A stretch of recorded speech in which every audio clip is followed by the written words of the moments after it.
Last time in the class, we started looking at the question of what is the response of a linear time invariant system when you put in a complex sinusoid. And we saw something pretty interesting. That is, so if you put e to the power j omega t, a complex sinusoid, as an input to a system h, which has impulse response ht, then the output you get is pretty interesting. It is h of j omega, some constant which depends only on omega, times e to the power j omega t, which was the original sinusoid that you sent in. So this is pretty cool. What is going on is that e to the power j omega t is just scaled by a constant. Of course, this constant can have some magnitude, a non-1 magnitude and a non-zero phase to it. So it could shift the phase of the sinusoid and could scale it, but it cannot fundamentally affect the signal significantly. So it's e to the power angle of h of j omega. Now remember, this scaling only happens if you put in a complex sinusoid. If I put in a summation of two complex sinusoids,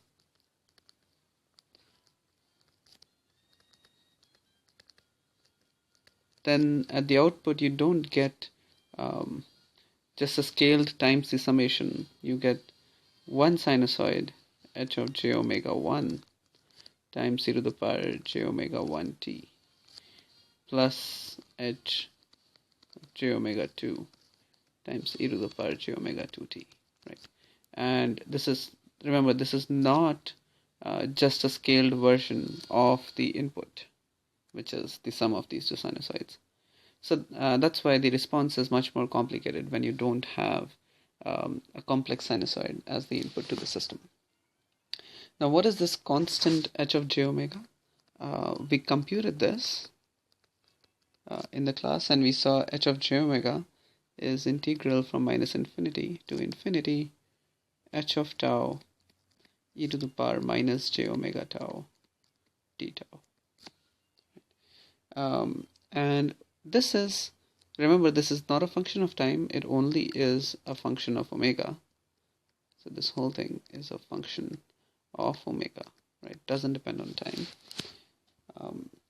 And it is the scaling constant in front of the complex exponential. So this is called the frequency response of the system.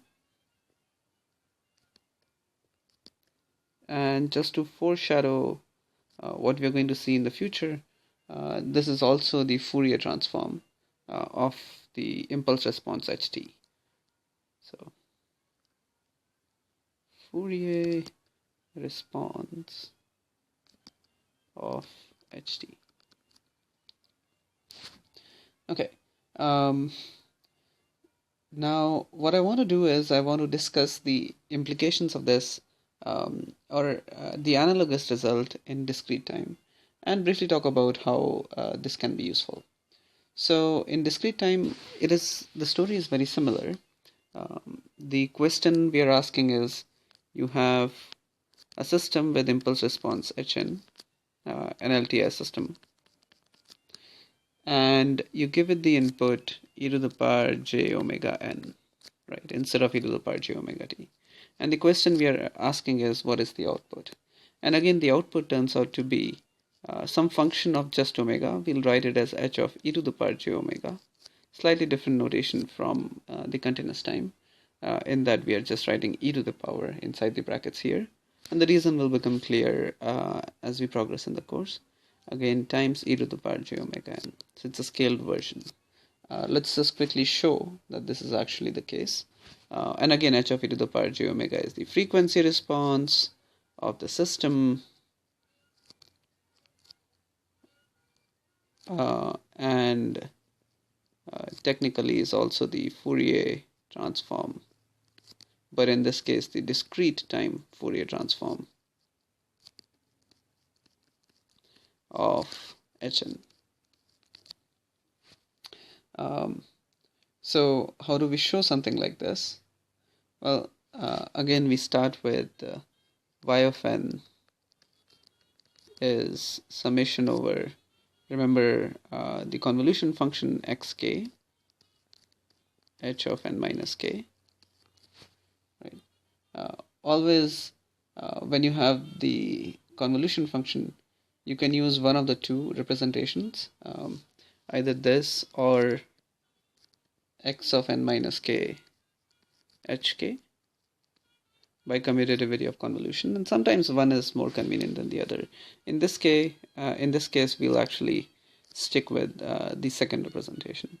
So what is this equal to? This is equal to x of n minus k is just e to the power j omega n minus k,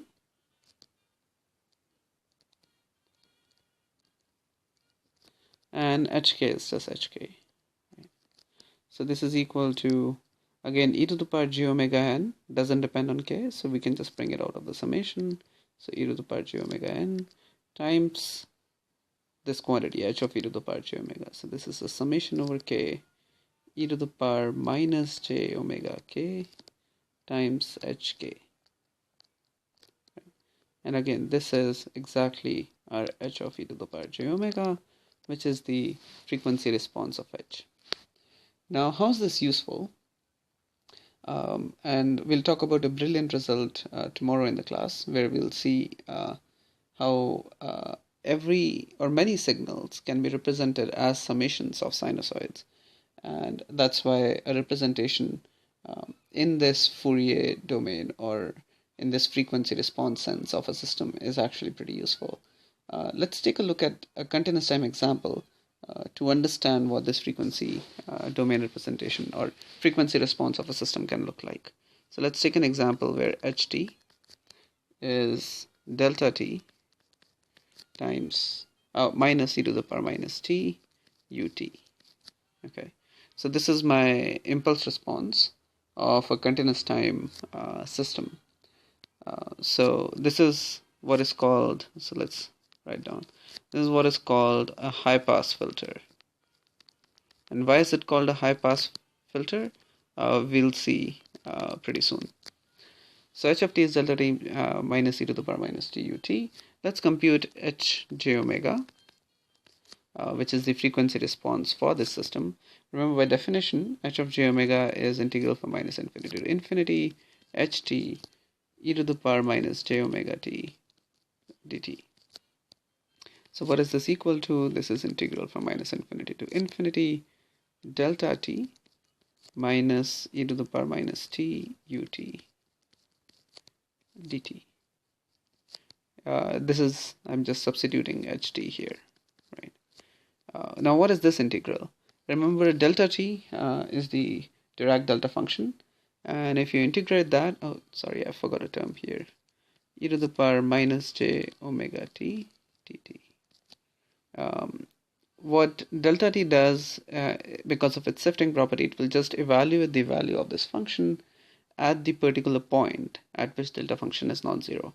In this case, delta function is non-zero at 0, so it will evaluate this function at 0, which is just 1. So you get a 1 minus this quantity, which is integral. Now you have a u of t, so really what you get is integral from 0 to infinity e to the power minus t times e to the power minus j omega t dt, right? And so you can really write it as e to the power minus 1 plus j omega times t, and this is it.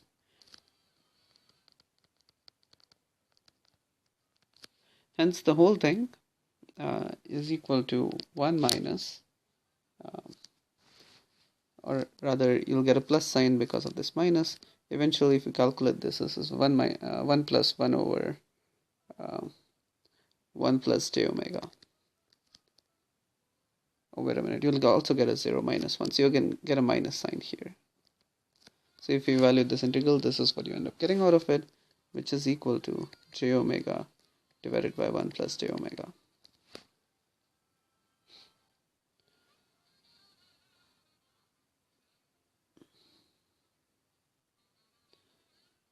So if you plot this,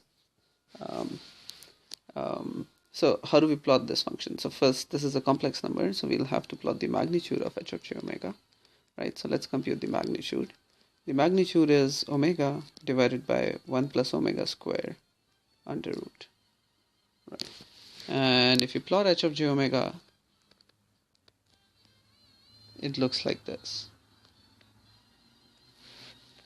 So at omega equals 0, the value is 0. At omega equals 1, the value is root 2.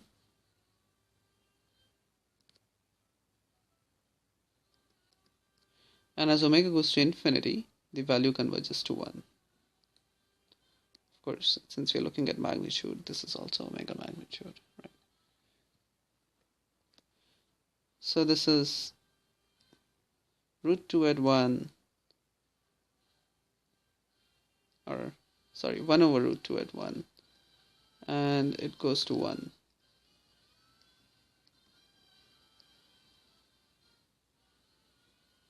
Roughly like this. And then it's symmetric. It's an even function. So what does this tell us? This tells us that if we put in a sinusoid of frequency which is small, so e to the power j omega 0t, where omega 0 is something, let's say, smaller than 1, then the output is not scaled by very much, right? But if you put a frequency which is large, then the output gets a large scaling, which is 1 in this case. Which is why a high frequency signal passes through relatively easily, but a low frequency signal is attenuated a lot. And this is the reason it's called a high pass filter. So we'll continue this discussion in the class. Thank you.